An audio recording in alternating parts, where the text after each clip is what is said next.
গধুৰতালৈ বুলি কবিতাটো পাঠ হৈছে। খুব ভাল লাগিল। দেৱজিৎ এজন যথেষ্ট ল'ৰা, মই সৰুৰে পৰা চিনি পাইছোঁ। বহুত কিবা সংগীতৰ যিটো গীত তেওঁ ৰচনা কৰিছিলে, সেই গীতটো অলপ কঠিন তেনেকুৱা ধৰণৰ গীত এটা তৈয়াৰ কৰে। এইটো কবিতা যিটো লিখিছে অতি উচ্চ মানদণ্ডৰ কবিতা, নহয়নে বাৰু? গতিকে দেৱজিৎ, তোমাৰ কলমেদি আৰু কিবা কিবি ওলাই থাকক আমি আশা কৰিলোঁ।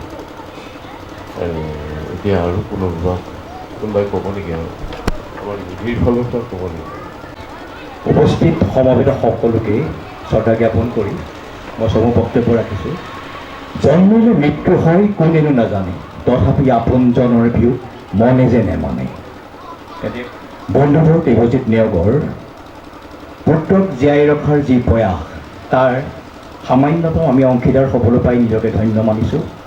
আশা কৰিছোঁ এনেদৰেই পুত্ৰক জীয়াই ৰখাৰ প্ৰয়াস কৰাৰ ভৱিষ্যতৰ জীৱনবোৰ কাৰ্যসূচী নেওগে ল'ব, তাৰো আমি ভাগিদাৰ হ'ম বুলি কথা দিলোঁ। ইয়াত উপৰোক্ত এজন বক্তাই ক'লে যে পৰীক্ষা সম্বন্ধীয় যিটো কথা ক'লে তাৰ পূৰ্ণ সমৰ্থন কৰি মই কওঁ, আমি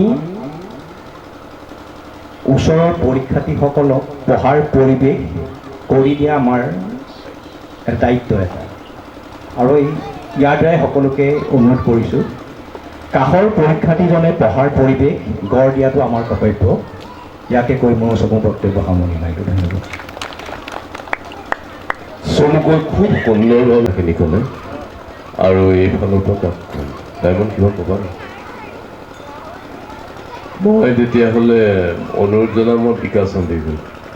বিকাশ। হেল্ল',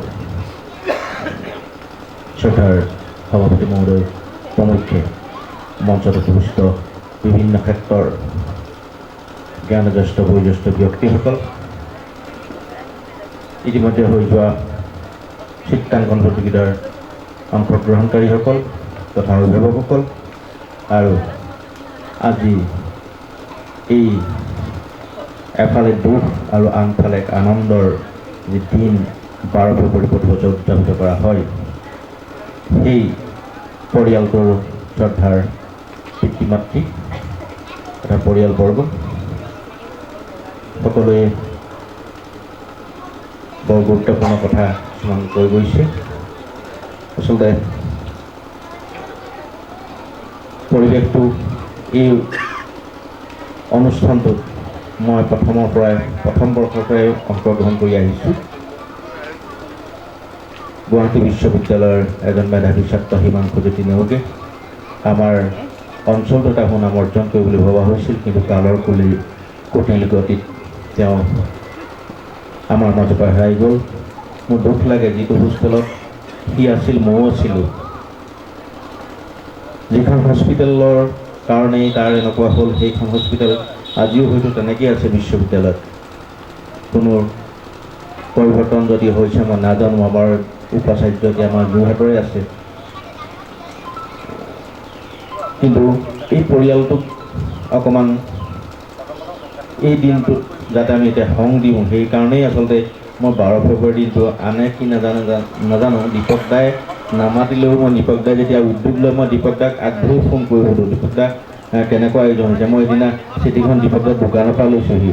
মই আচলতে কিছুমান অনুষ্ঠানলৈ মাতিলেও নাযাওঁ, মই দীপক দাৰ দোকানৰ পৰা নিজেই চিঠিখন লৈছোঁ। ৰামদাস চিঠিখন মোৰ জেপতে লৈ ঘূৰি ফুৰিছোঁ। মই তথাপিতো কৈছোঁ যে মই আপোনাৰ চিঠিখন দিলে মই আপোনাক দিবলৈ সময় পোৱা নাই, কিন্তু কি কাৰণে আচলতে ল'ৰাটো আমাৰ মাজত জীয়াই থাকক, আমাৰ উঠি অহা প্ৰজন্মই চিনি পাওক যে এজন মেধাৱী ছাত্ৰক কিদৰে পিতৃ মাতৃ আজি এনেকৈ বুকুৰ মাজত সোমোৱাই তোমালোকৰ যোগেদি তেওঁলোকৰ সপোনবোৰ পূৰাবৰ চেষ্টা কৰিছে। সদায় সি আমাৰ মাজত দীৰ্ঘস্থায়ী হৈ ৰওক। আৰু মই ভাবোঁ প্ৰতি বছৰে, যোৱা বছৰ অনুষ্ঠানটো আৰু গভীৰ আছিল যে শান্তনু পূজাৰী বা শান্তনু তামুলী মৌচাক মামা আহিছিল। আজি এইবাৰো বিশিষ্ট কেইবাজনো আমাৰ স্বনামধন্য ব্যক্তিক ইয়াত সম্বৰ্ধনা জ্ঞাপন কৰা হৈছে। ভাল পাইছোঁ যে অকল দীপকদাই কৈছে যে অকল প্ৰতিযোগিতা পাতি বঁটাটো দিলেই এই যথেষ্ট নহয়, অলপ ব্যতিক্ৰম কিবা চিন্তা প্ৰতি বছৰ 5 বছৰ যাতে ইয়াতকৈ অলপ বেলেগ ধৰণৰ চিন্তা আমাৰ মাজত আহে তাৰ বাবে আমি অনুৰোধ কৰিছোঁ। অকল চিত্ৰ আঁকে প্ৰায়ে অনুষ্ঠানতে প্ৰতি বছৰে এটা লৈ থকা নিচিনা হৈছে, চবে খবৰ লৈ থাকে। অনুষ্ঠানটো খুব সুন্দৰভাৱে আয়োজন হয়, কোনো বেনাজালি নোহোৱাকৈ কোনো বিশৃংখলতা নোহোৱাকৈ প্ৰথম বৰ্ষৰ পৰা আয়োজন হৈ আহিছে। মই বিশেষ দীঘলীয়া নকৰোঁ যে 27তম জন্ম দিৱসক আজি মই হিমাংশুলৈ অফুৰন্ত শুভকামনা জ্ঞাপন কৰিছোঁ। য'তেই আছে শান্তিত থাকক আৰু আমাৰ মাজত এনেকুৱা হাজাৰ হিমাংশু নেও ওলাই আহক তাৰ কামনাই মোৰ চমুদৰ আশাৰ ভাৱন গাইছোঁ। ধন্যবাদ। এতিয়া মই আৰু কোনোবাই ক'বনে কিবা ক'ব নেকি কোনোবাই দুআষাৰ? নকয় যদি মই শেষ বক্তাগৰাকী ফোনটো আগবঢ়াই দিব বিচাৰিছোঁ। আমাৰ আজি সভাখনৰ শেষ বক্তাগৰাকী হৈছে আমাৰ তৰুণ দত্ত। আজি সভাৰ সভাপতি শুভেচ্ছা জ্ঞাপন কৰিছোঁ। লগতে মঞ্চত উপবিষ্ট বিশিষ্ট ব্যক্তিসকল, উদ্যোক্তাসকল, এই হিমাংশু জ্যোতি নেওগৰ ইতিমধ্যে সমুখ্যে ছাত্ৰ ছাত্ৰীসকল, সম্বন্ধিত তিনিজন ব্যক্তি সকলোকে মই মোৰ ফালৰ পৰা শুভেচ্ছা জ্ঞাপন কৰিলোঁ। আজি দিনটো সঁচাকৈ মোৰ খুব ভাল লাগে। এইকাৰণে ভাল লাগে যেতিয়া দীপক বৰাই আমাৰ বিদ্যালয়ত গৈ ছাত্ৰ ছাত্ৰীক চিত্ৰাংকন প্ৰতিযোগিতাত অংশগ্ৰহণ কৰিবলৈ চিঠিখন দি আহিল। লগে লগে মই সেইটো ছাত্ৰ ছাত্ৰীসকললৈ প্ৰেৰণ কৰিলোঁ আৰু আমাৰ ছাত্ৰ ছাত্ৰীসকলে এই অনুষ্ঠানটো ইমানেই ভাল পায়, তেওঁলোকে কৈছে যে আমি আগতেই জানো, আমি যামেই, সাজু হৈয়ে আছোঁ।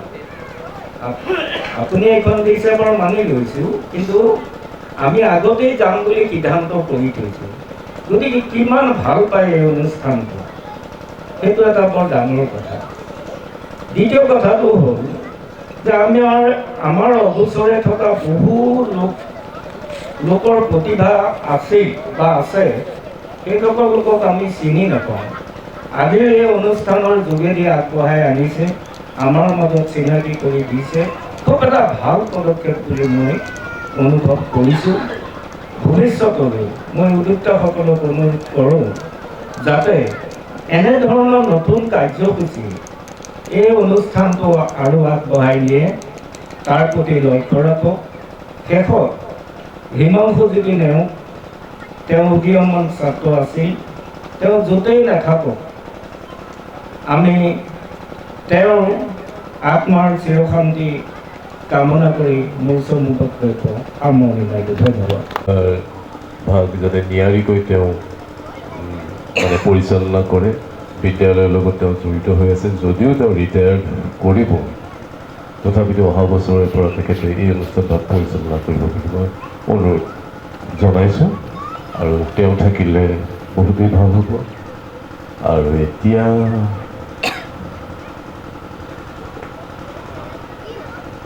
সভাপতি মহোদয় অনুমতি সাপেক্ষে মই ঘোষণা দিব বিচাৰিছোঁ। প্ৰথমতে চিনাকি কৰিম। আমাৰ মাজত আছে প্ৰশান্ত বৰা, আমাৰ সতীৰ্থ, নতুনকৈ আহিছে আমাৰ সতীৰ্থ প্ৰশান্ত বৰা। এক মিনিট।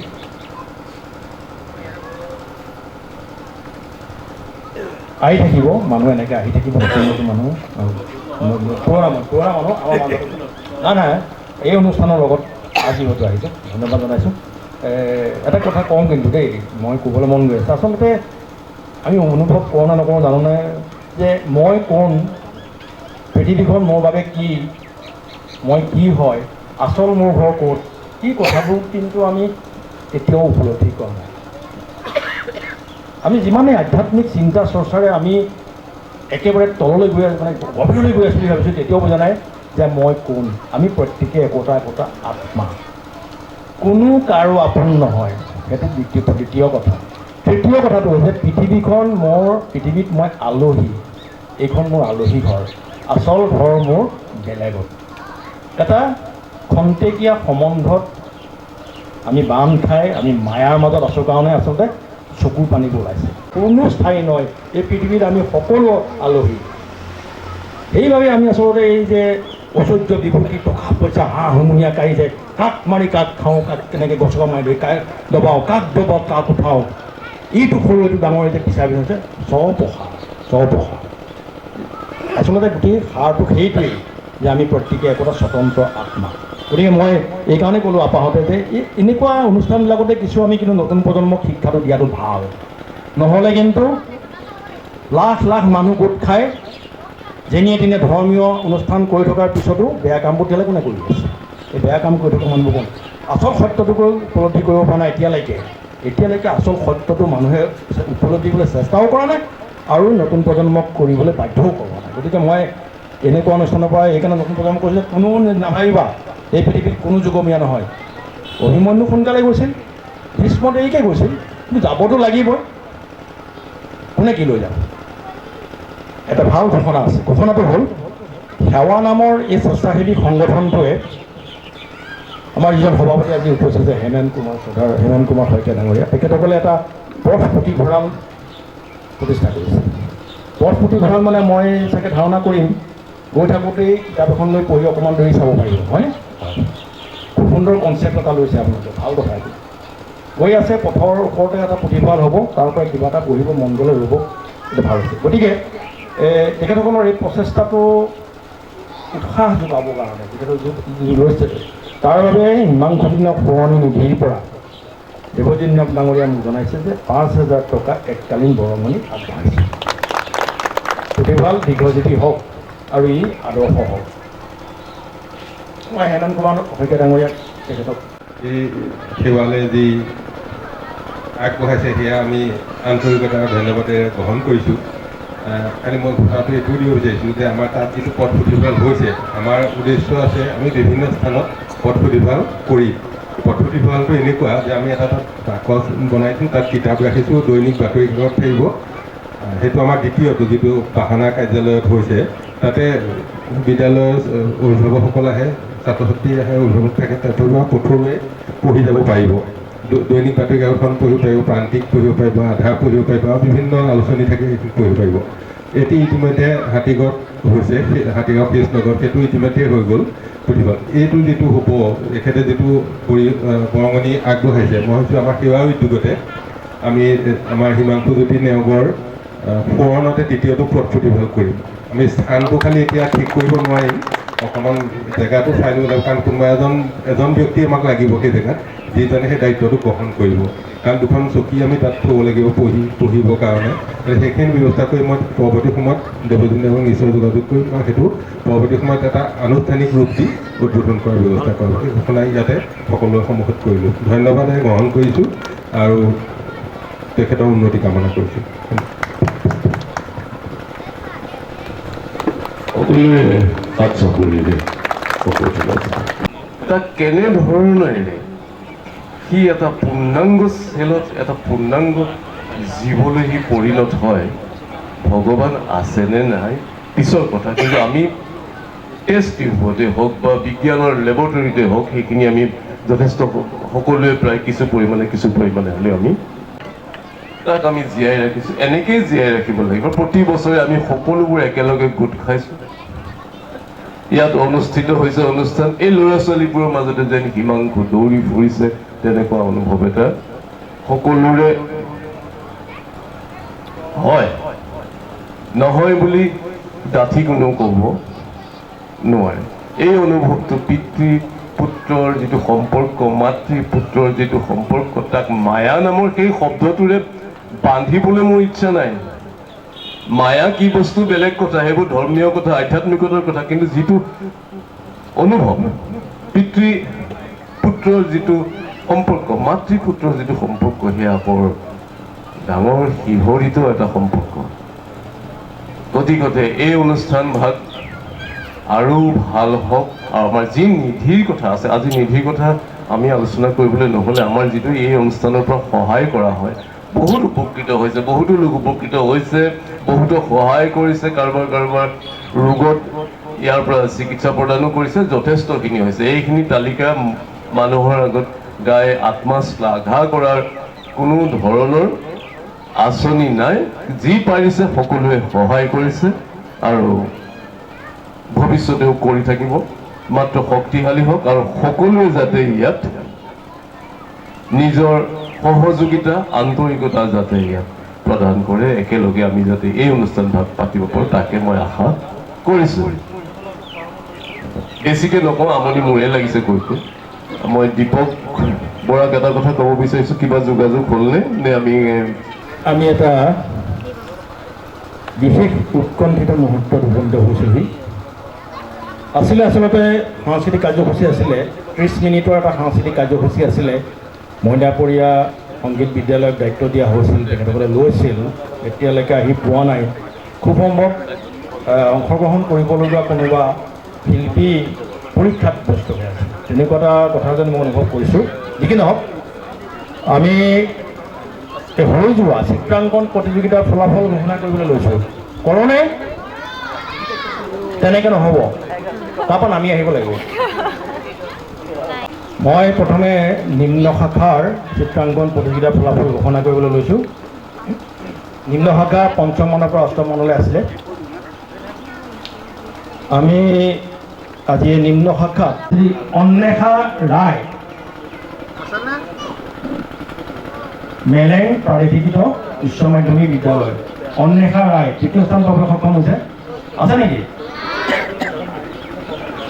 দ্বিতীয় স্থান পাবলৈ সক্ষম হৈছে Shrimati Arpita Bora, sunrise English medium school. আছেনে? আছে? ঠিক আছে, ৰ'বা। প্ৰথম স্থান পাবলৈ সক্ষম হৈছে শ্ৰীমতী ইশানী পূজাৰী, বাল্য ভৱন, যোৰহাট। আছে নেকি? আছা? বঢ়িয়া। কোন আছে? ইশানী কোন আছে? মাতি আছে। আপোনাৰ ঘৰ কোন জেগাত? সবাই বনা। ধন্যবাদ। বহক। আকৌ কৈছোঁ, নিম্ন শাখাৰ প্ৰথম ইশানী পূজাৰী, বাল্য ভৱন, যোৰহাট। দ্বিতীয় অৰ্পিতা বৰা, ছানৰাইজ স্কুল। তৃতীয় অন্বেষা ৰায়, মেলেং প্ৰাদেশিকৃত উচ্চ মাধ্যমিক বিদ্যালয়। হয়, আচ্ছা। উচ্চ শাখাৰ হৈছে তৃতীয় অৰীন্দ্ৰ বৰা, কাকজান জুনিয়ৰ কলেজ। আছে নেকি অৰীন্দ্ৰ বৰা? নাই। দ্বিতীয় শ্ৰী প্ৰিয়াক্ষী বৰা, ছানৰাইজ স্কুল। আছে নেকি প্ৰিয়াক্ষী বৰা? ক'ত ঘৰ তোমাৰ? মইনাপৰীয়া। সুৰক্ষণ আছে। তৃতীয় প্ৰথম ৰাজদীপ দাস, প্ৰজ্ঞা একাডেমী, যোৰহাট। আছেনে? এতিয়া সদ্যহতে আমি স্মাৰক আৰু মাননী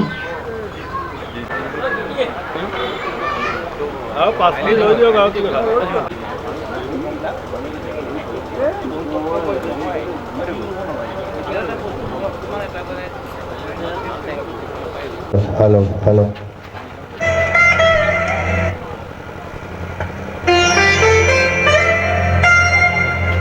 हेलो किया जतूनी दू तो गली समूहदार रंगी फागुनी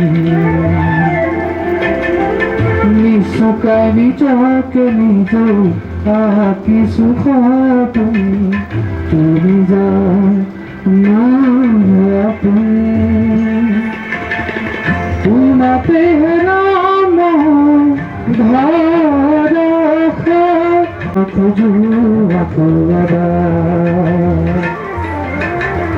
ভাল পাব খুঁজো আকৌ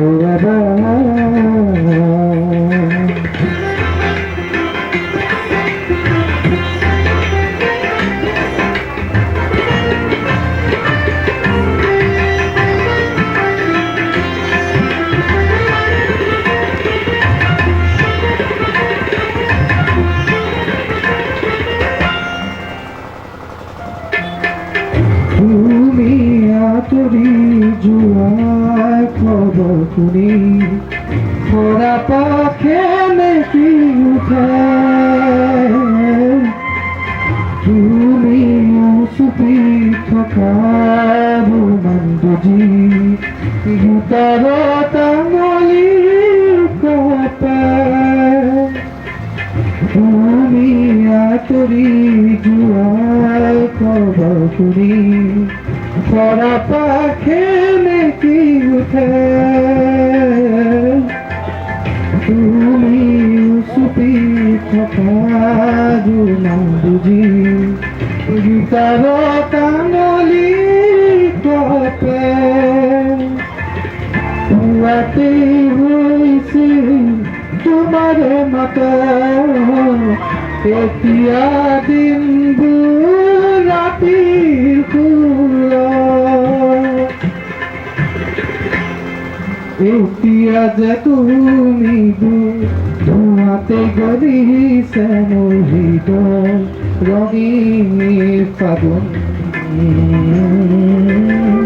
নিচুকাই নিজকে নিজে আঁকিছো সপোন তুমি যে মোৰ আপোন তোমাতেই হেৰাও মই ধাৰাসাৰ তোমাকেই বিচাৰো প্ৰতিবাৰ ভাল পাব খোজো ভাল পাব খোজো আকৌ এবাৰ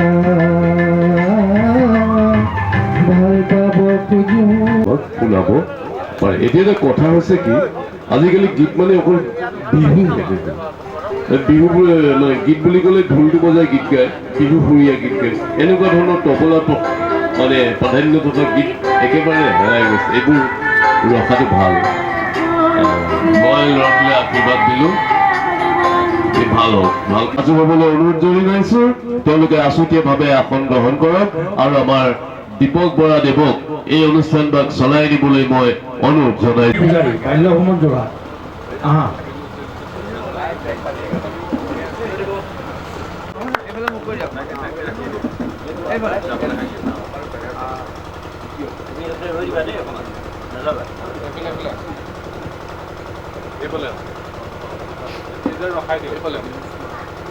গোটেইখিনি একেলগে মাৰিম। কৰিছোঁ যোৱাবাৰ খবৰ কৰিছিলোঁ, তেতিয়া ক'লে কি একেবাৰে ক্লাছ 5 পালে আকৌ অহা নাছিল।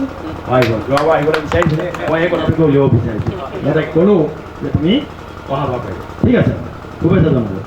অ'কে, ইয়াৰ পিছত আছে দ্বিতীয় স্থান পাবলৈ নিম্ন শাখাত সক্ষম হৈছে অৰ্পিতা বৰা। এইফালে চোৱা বছ, এটা এইটোত লওঁ এটা।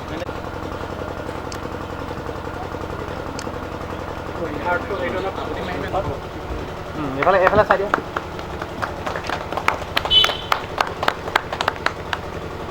এইখিনি এটা ৰৈ দিয়ক।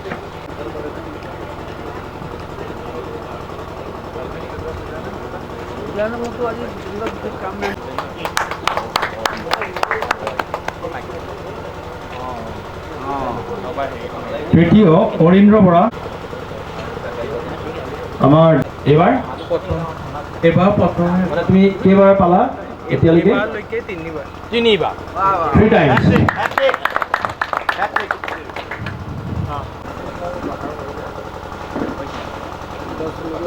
তোমাৰ সেইখন উলিয়াই দিয়াচোন, মানপত্ৰখন উলিয়াই দিয়া ওপৰলৈ।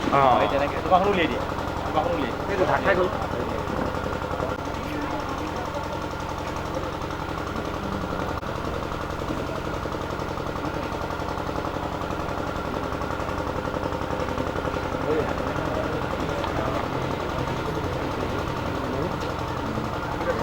এতিয়া কি কাৰ্যসূচী হাতত লওঁ সেইটোতহে মই চিন্তাত পৰিছোঁ।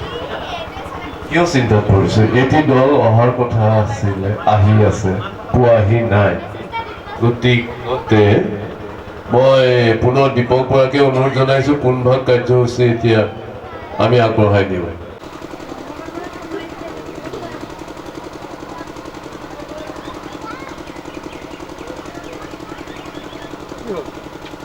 আমি তেখেতসকলক আসন গ্ৰহণ কৰিবলৈ অনুৰোধ জনাইছোঁ। এইফালে আমাৰ যথেষ্টখিনি চকী খালী হৈ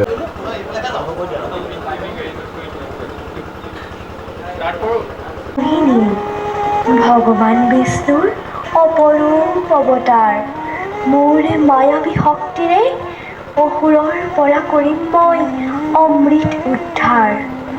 দেৱতাসকলক অমৃত পান কৰাই কৰিম মই দেৱগণক উদ্ধাৰ।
বিষ্ণু অৱতাৰ মোহিনীয়ে মায়াবী চলেৰে অসুৰক সাধাৰণ দ্ৰব্য প্ৰাণ কৰোৱাৰ পৰিৱৰ্তে দেৱতাক অমৃত প্ৰাণ কৰালে আৰু এনেদৰেই যুগ যুগান্তৰ ধৰি অমৰ হৈ ৰ'ল স্বৰ্গৰ দেৱতাসকল।